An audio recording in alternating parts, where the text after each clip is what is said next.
Check 1, 2. All right. Three, Yeah. 2, 1. Check 3, 4. It's recording now. We're on. We've started.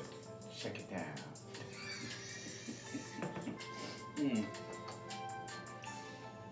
All right. So, got some guests with me today for podcast number 16. You've already heard them sort of destroy at the beginning, but so my brother Mark is here. Mark, say hello to the people. Hello to the people. I also have an observer sitting in a chair as my dad is back. So Hello. Dad. Good morning. You're Not an back observer. If he's here. Yep, we are You can speak too, right? If I have anything relevant to the supposed to be a conversation. silent observer, but he's not going to be silent. So we are back in my parents' basement in St. Joe, Michigan. We've got beer, Savathier. we've got some chips, and a bunch of stuff to talk about. So I'm here because I gave my first USPTA certification exam yesterday at Mark's Club in St. Joe. We're going to talk about that later. A couple of quick things. A reminder to coaches that listen to this in Wisconsin, our coaches clinic is Sunday. This coming Sunday, Saturday the 26th from 1 to 4. I'll be presenting a topic on doubles, basically common mistakes, and how to repair them. My brother is gargling Jim Beam this morning, so this might go a bad path. My friend Annette is going to be talking about managing JV tennis teams, large ones. And then my buddy Tim from Lake Country is going to be handling a lot of technical issues and how to teach high school players those things while you're in large groups. Mark is entering the contest between my coach Famer and my dad, who are having a battle for most listens. My dad currently leads by 9 listens, so if you want to jump on and listen to either of those, he's up by 9, and Famer's trying to catch up. It won't even be close. Not even close. So Mark thinks he's going to blow that out of the water because he's got a Not lot of even reach. close. But This is probably the last podcast you're going to have because nobody else is going to be able to battle it. it could definitely be the last podcast I ever have. I believe that for sure. Sleep update. So last night my dad hooked me up. You won't get in trouble, Dad. He hooked me up with some Xanax, and that did the trick. I slept as good as I've ever slept. Woke up feeling like I had a hangover, but I think that's my new thing, is some good prescription medication illegally given to me by someone. Probably going to end up in jail. We should have all done some over the podcast. We should have a Xanax If podcast. Dr. Cruzy here listens, that's going to be trouble. Dude, you can't say So- names. You can't say. You just put a doctor's name on the podcast. Yeah, You you got can't to do that. delete that. Oh. My bad. My bad. If we have Yeah. to start over, can you delete that? No, we can delete it. Yeah, be sure to delete I it. think I can. That was a big mistake. Who invited the observer? Oh, this is going down a bad path. You really can't delete that? No, I think I can delete it. Alright, cool. I'm not positive. You are the mix master. So, Mark, I don't know if you remember, but many years ago, you and I flew to either Vegas or California, and you took some pills. Why are you so close to the mic? You're starting a podcast, so I'm telling people I'm taking pills. Yeah, you took something. I don't know what it was, but you spent the Oh, it entire. was the neck thing. It was the neck problem. I don't know It was my nerve issue. what your many injuries were. But Yeah. you spent the entire thing telling me how we were brothers, and brothers got to talk. And I had 4 hours of sitting next to you, high on something I remember it perfectly. about, like, Tommy Boy, brothers got to hug. I had that neck. that That's neck. gonna be good. Thanks. I had that neck problem. Remember? Do you remember how I slept that night? Speaking of sleeping, can we talk about that? Mm-mm. I remember the whole thing. We were in La Quinta, California. And Monterey, same thing. I slept, didn't sleep. You tried to sleep in a bed. in a bed. And I sat in the chair in the corner with the light yeah. on all night long I because I remember. didn't want the monsters to go to I remember. to wake up and start crawling in my neck. Yep, I remember. And you looked over, and I'm sitting in the middle of the night in a chair with the light on, and you're like, dude, why are you sitting in this chair in the corner? I do remember. So anyway, it's my sleep update is I found my cure. So if anybody wants to throw some Xanax my way, you know, I can't be on this podcast. I'm gonna get in trouble. Can't do it. you know where I'm at. All right, Mark. I'm gonna give you Already. random stuff. Just why? You may have to So, reconsider Can I this. take my shirt off? I'm freaking sweaty. Sure. So Seriously, I'm so this- sweaty. This is a tennis podcast for the most part. You seriously not sweaty? It's definitely sweaty now, but only because you're taking this in a weird direction. Mark, I talked to Famer about this, so I'm going to bring it up to you. People have asked me about it. Coaches who are unwilling to teach open stance on forehands, volleys, even staying open. What's your take on it? Should those coaches be allowed to continue as coaches? No, they should be banished from the earth. They should be banished and put far, far away. Like, create an island for them. An open stance island? Sounds No, like no, no, no, not an open stance island. For the people who don't teach open stance on forehands, put them on an island. Yeah, we could do a reality show called Open Stance Island. Love it. And the way they win it is they have to change and learn to teach open Yep. stance, and then they get off the island, Yep. like a boat or something. And they have to convince us that they have truly changed and they're not just saying it to get off the island. I like it. Yeah, no, We could have like a torch like that Jeff Probst dude. But when they learn it, we actually light it instead of put it out, and then they get to go off. that's cool. I have thoughts about, I've listened to your podcast, just, you know. I've listened to all of them. Yeah. Great. Cool. I Good. just want you to know. So what about the open stance? Famer was with me. Go. It's modern. It's the way to play. It's how it's done. I have a disagreement with Flamer. I agree with I'm with you, I think. Wait, you know this is a podcast is about talking, and you're stuffing your face with Doritos and pretzels? Sorry, everyone. I don't do podcasts without snacks. So I listened to that podcast with you and Flamer, and I don't think open stance is happening just because technology I know it has, I know it's part of it. I don't think it's happened and all that kind of, that modern tennis stuff has happened because of technology. I don't either. I don't, but I thought Flamer was talking like technology was the #1 reason it changed. I don't know if think he so. said that. I think So- that's part of it. So I went back and I did my research, dude. I prepared for this podcast because I want 7,000 listens. No, I didn't have to go back and do much research. I already knew. If you go watch Bjorn Borg, you brought him up in your podcast with Flamer. If you go watch dudes back in the black and white days, they were playing open stance. Borg was playing open stance. You can see it. I just think tennis has been taught for like 4,000 years the way it should look, as opposed to the way it's always been played. I don't think open stance. I think teaching open stance is a modern way of teaching, but I don't think it's a modern way of playing. Does that make sense? I think they've been doing open stance, the good ones, for a long freaking time. Not everybody. Not everybody. Not everybody's everybody.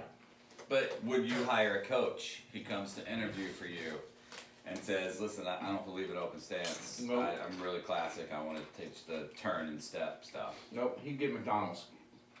He get McDonald's? It's like when you interview people That would be his lunch? and they're good, they get like the fancy place. Like Red Lobster. Yeah. Red Lobster. Olive Garden? That's a little up there. Applebee's? Right. They get that. Qdoba. Qdoba. That's big time. That'd be great. I'd But love for someone to take me to Qdoba. They come in and tell me, I don't believe in open stance. You should turn sideways and step in and follow through, out in front and all that stuff. They're getting McDonald's on the way home. And they ain't getting a Happy Meal. Nope. I got that. I can deal with that. I ain't I had a student of mine who is at another club now because she couldn't come to mine tell me she dropped a pro recently because he would not teach it to her. And I had been teaching it to her and he said, no, you have to go back to it. I'd like to She say left. his name on the air.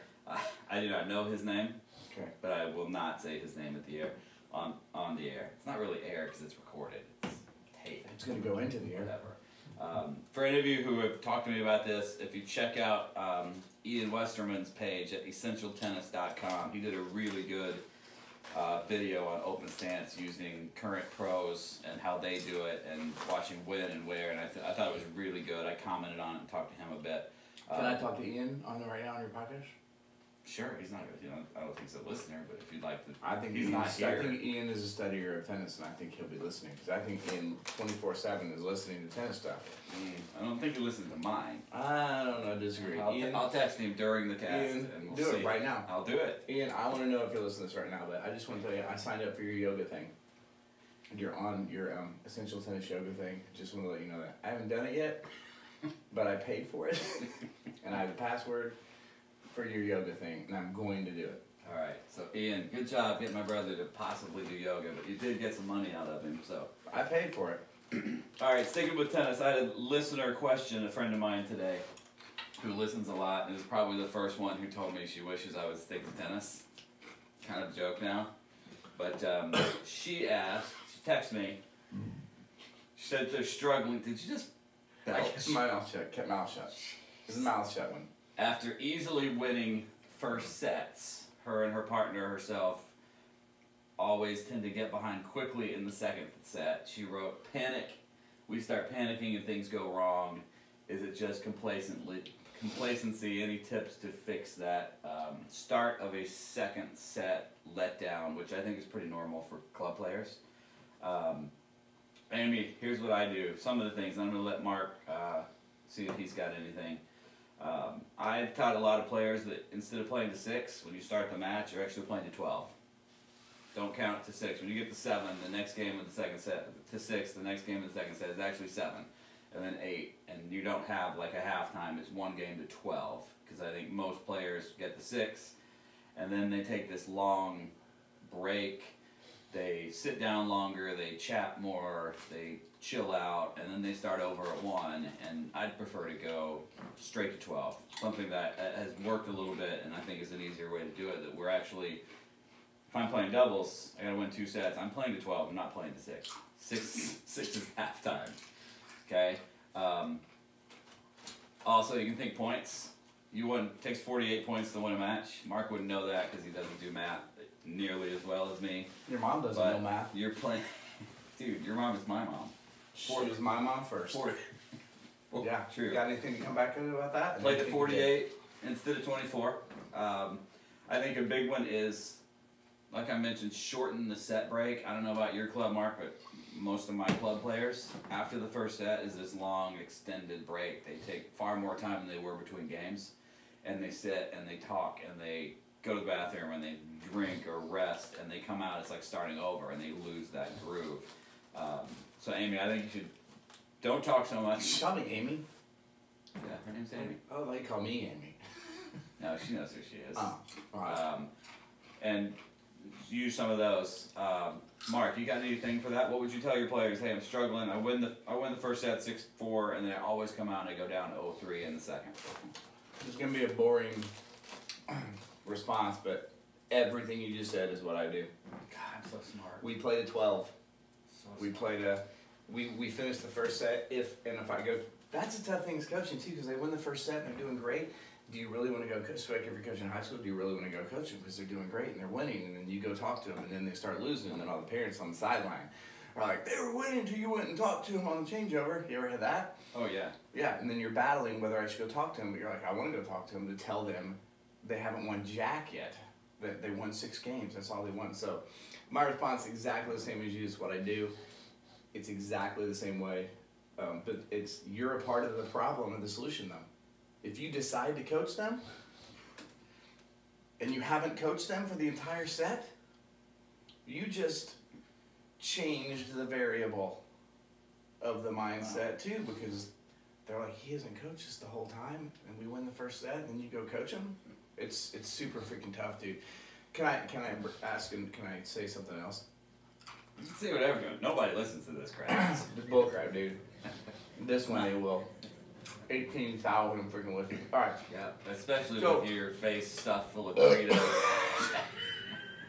Jack Daniels, and All right. beer. So, since we're the same on this, can I do another aspect of it?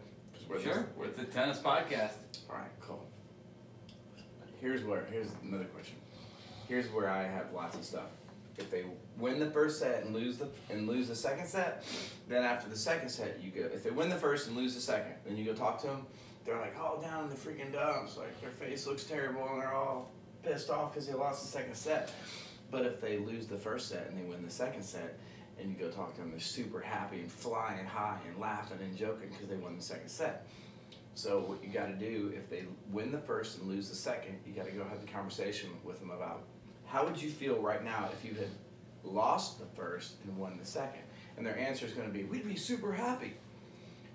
And then you say, how would the score be different? And then they look at you and they go, oh yeah, you're right, it wouldn't be any different. It would still be 1 set to 1 set. That's like a big moment.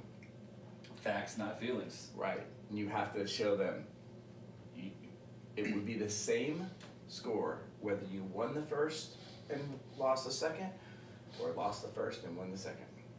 It's all mind games, dude, but everything you said, it's exactly what I do. I had a rule when I coached high school and college. I never talked to winning teams. I would tell them, if you win the set, I'm not coming to see you. You don't need me. We're done. Just keep going. Because I always felt like I would do more harm than good when I coached.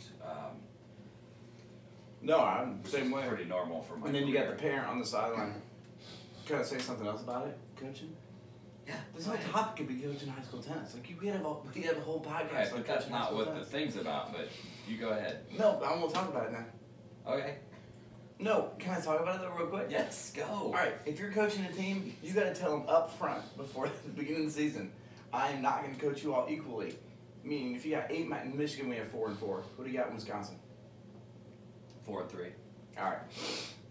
Meaning, I tell all the kids and all the parents, I'm not going to coach Susie for 15 minutes and Jennifer for 15 minutes and Elizabeth for 15 minutes. If I ignore your kid and I don't speak to them the whole time, it doesn't mean they're doing anything bad. It doesn't mean I don't like them. It's not personal. It might be a compliment that I don't speak to them on the coaching. Do you do that? Yeah. Yeah, because I've had it happen early on when I was young. I had a mom say to me, I didn't appreciate how you talked to Susie for 13 minutes and you only talked to my kid for 2 minutes. And Yeah. No, I get it. I usually would go out and, like, when I coached at Bryant Stratton, I coached Des. She didn't lose a match in 2 years. I never lost. Not even close. I would go out, sit on the bench, and say, everything cool? Yeah, coach, I'm good. All right, go finish it. We would never talk tennis. I didn't have to. Yep. We would usually talk about random stuff. All right, I gotta move on, dude. Are you good with your Doritos? Feeling good about those? I'm good with my Doritos. All right. So I mentioned we did my first ever certification test for pickleball coaches with the USPTA yesterday, and I just wanted to get your thoughts, Mark, on how it went. Not how I did. I don't want to know. I don't want to hear it.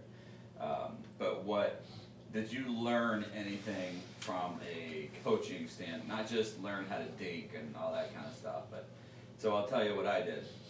I learned that students have the biggest voice over coaches. So we talked about it. There were 3 coaches. All 3 gave group lessons. I judged them.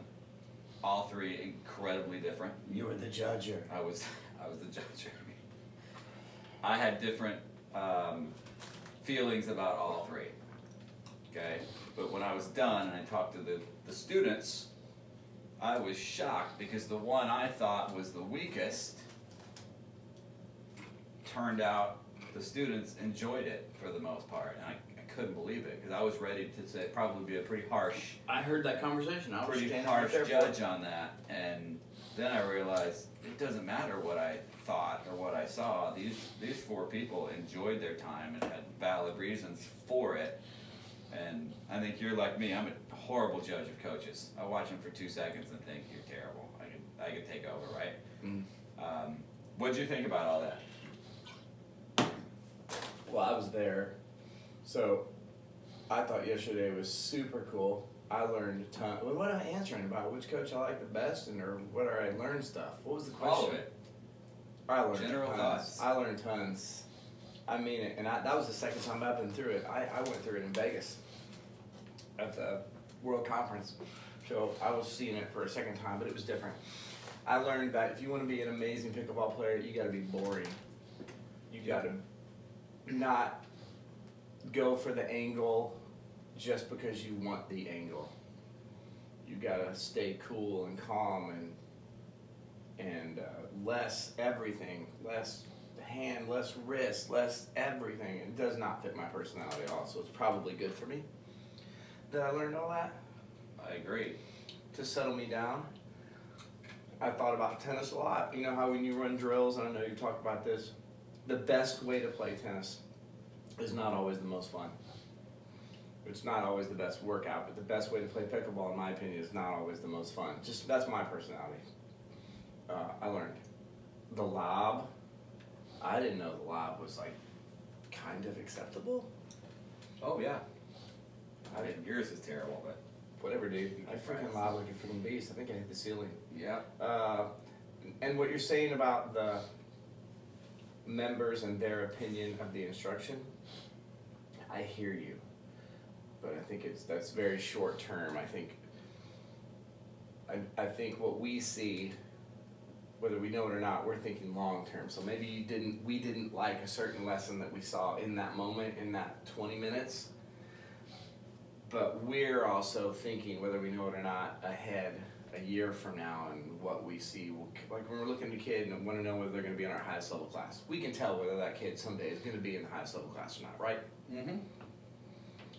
But I'm with you. The members, if they like it, they like it. Yeah, I agree. It definitely showed that that's not. I got to be better at being such a terrible judge of other humans. In general, probably.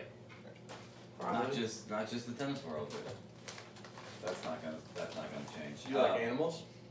I enjoy animals. It's cool. Panda bears. Cool. Alright, Specifically. panda bears. Yeah, they're Panda nice. bears are super cute. Yeah, they are. All right, who's the worst behaved community? Tennis players or pickleballers? Pickleball, not even close. Not even close.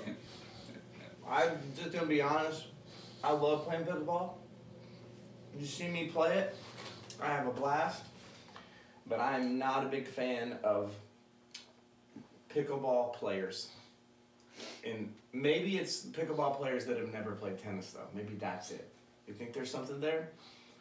Yeah, here's what I think. Because I did it, you've done it. I took Moreland from all tennis to 300 plus pickleball members over the course of 3 years, and we had fights. We had tennis versus pickleball, wanting to throw fists at each Yep. other, and me in the middle. The noise. It was insane. I just think it's because most of the pickleball community are not. It's better now, but back then, not former tennis players. They did not grow up in a tennis club, or whether indoor or outdoor, they didn't learn how things work. Like, you probably had it. When we started our pickleball group, they would just walk into the middle You of said the tennis. pickleball. What is that? You said pickleball. Pickleball? Yeah, play it back right now. Rewind it. Do you have that capacity? I can delete Can that. you do that, Mixmaster? Hey, do I have to complete that?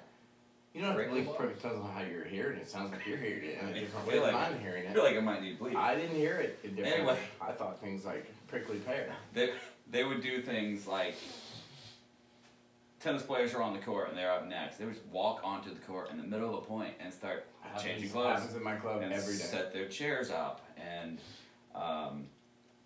Getting dirt all over the courts from the Yeah, ours, super wet for soaking whatever shoes from reason- walking through the snow. didn't realize we had locker rooms, and they'd come out in their boots and their jeans, and people would change on the court and pile up all their stuff, and they didn't know.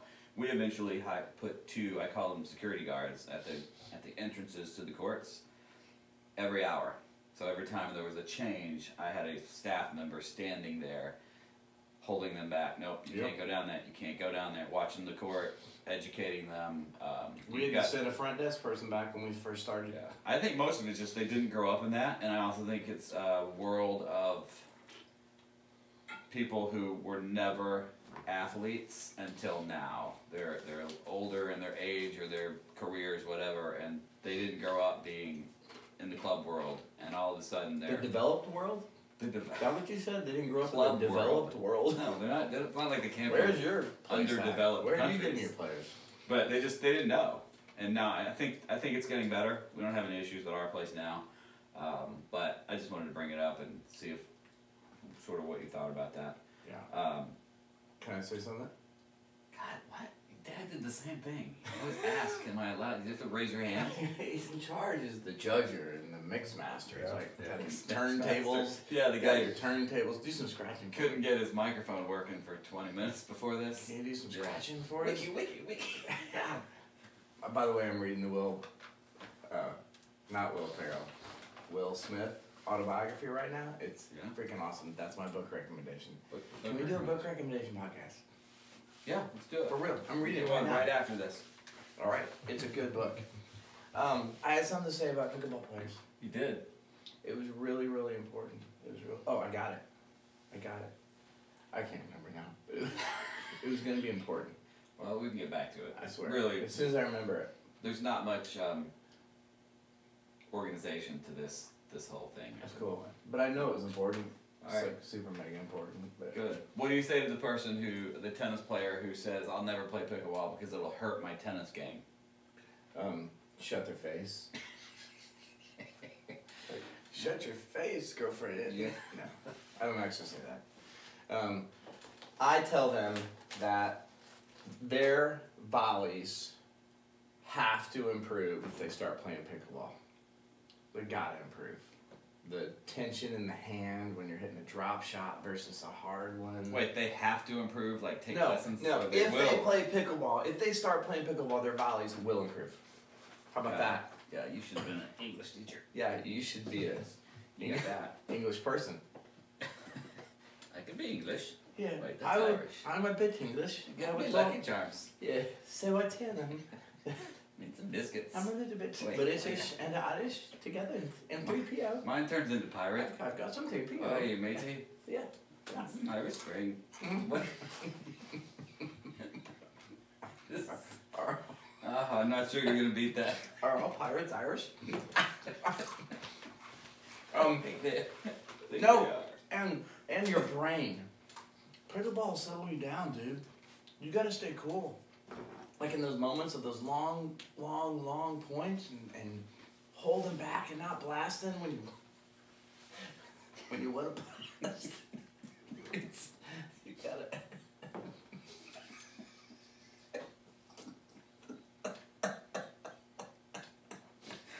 Oh Lord.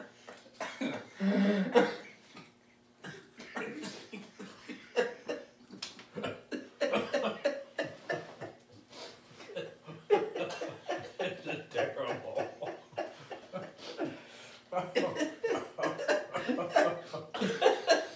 It's good for self-control. Impulse control. Oh, Lord. This is definitely the end.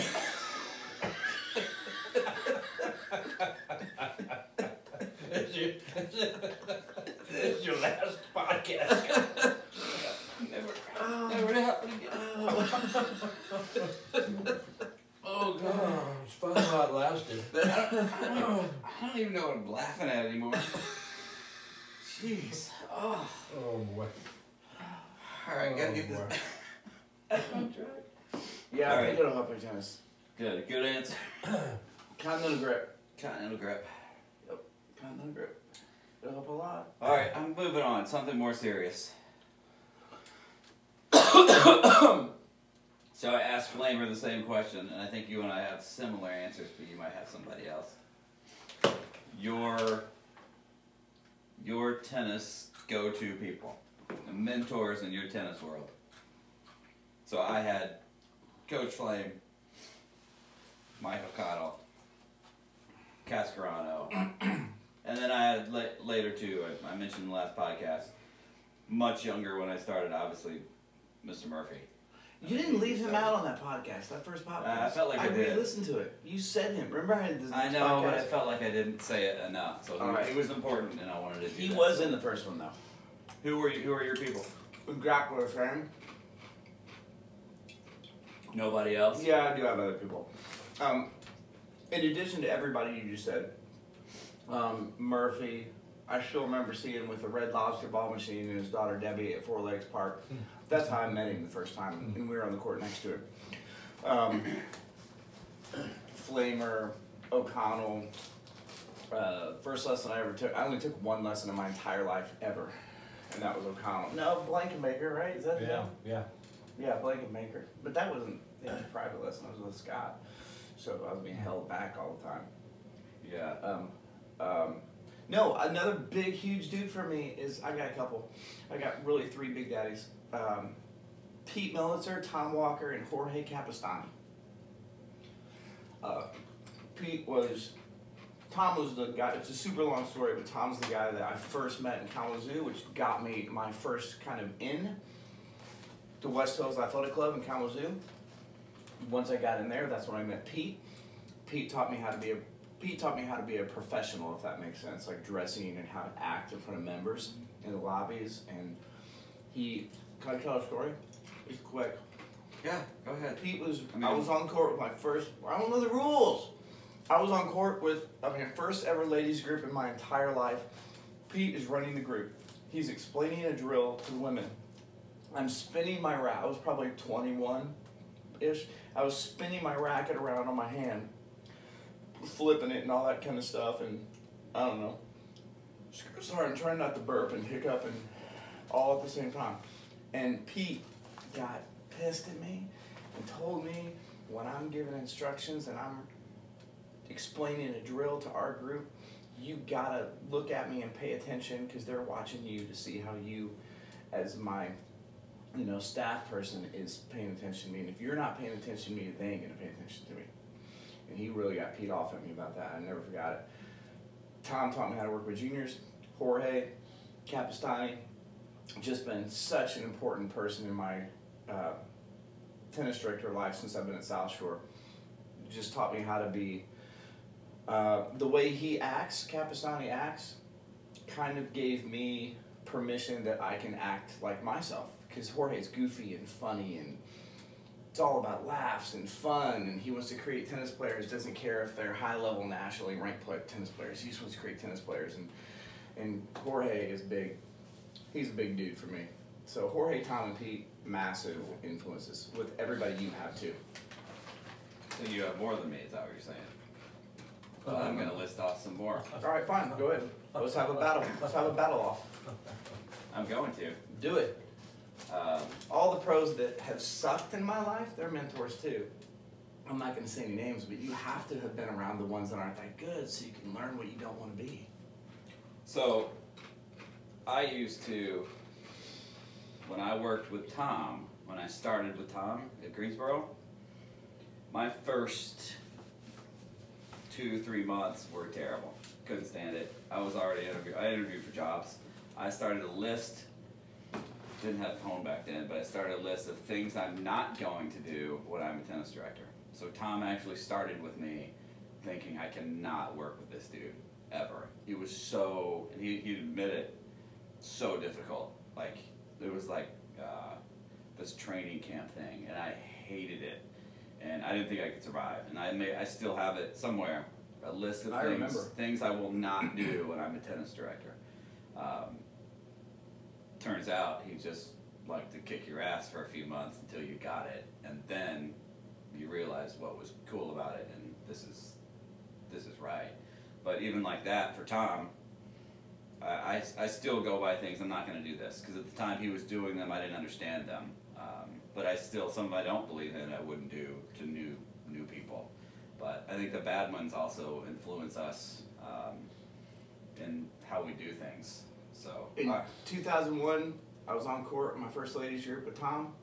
He walks out on the court, literally, and I'm using that word correctly, you teenagers who don't use it correctly, ripped the racket out of my hand, grabbed it, pulled it out of my hand on court in front of an entire women's group, and took over and told me this is how it's done, and I had to sit on the side on a bench and watch Tom show all the ladies how it's done.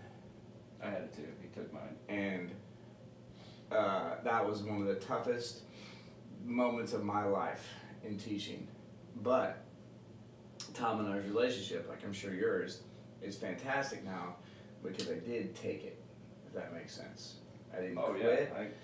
I didn't start crying. I didn't leave. I didn't. You cried a little. Bullcrap, dude.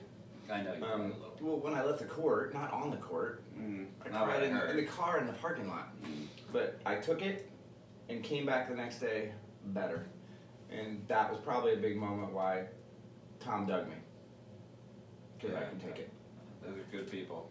Alright, a fun game I've never played before. This game is called, we need some game show music. I need Tristan, like, Tristan can do that. Wheel of Fortune types up. This game is called List Your Injuries. So, this is leading to other things, but my brother Mark spent most of his career sitting on the bench because he was hurt. List your mom's injuries. Well, my mom's your mom, and she's had some, so we can play that later. But he spent most of his tennis career actually not playing. Probably played the least amount of matches of any human that played high school and college tennis. So, Mark, let's go. I can say this now, right? Well, we're playing List Your Injuries. I don't know where you're going there. Alright, cool. Cool. So, yeah. Alright. Am I Let's starting? go. List your injuries. Go. Alright, I don't know order. I don't care about This is order. too complicated. I've had elbow surgery twice. I've had toe surgery. Morton's neuroma, that's what that was called. I've had foot surgery. I've had torn meniscus surgery. Nice. Yep, super cool, That's a super big cool. one. I've had both shoulders operated on. I have had my nose operated on. That wasn't like plastic surgery. Please don't listen to this thing. Mark had plastic surgery in his nose. I forgot about that one. That's when they had to pull the stuff out of your nose, right? Yeah. The gauze. I sat in our driveway with strings hanging out of my nose in case I sneezed and had to pull them out of my Yeah. nose holes. Cool. I've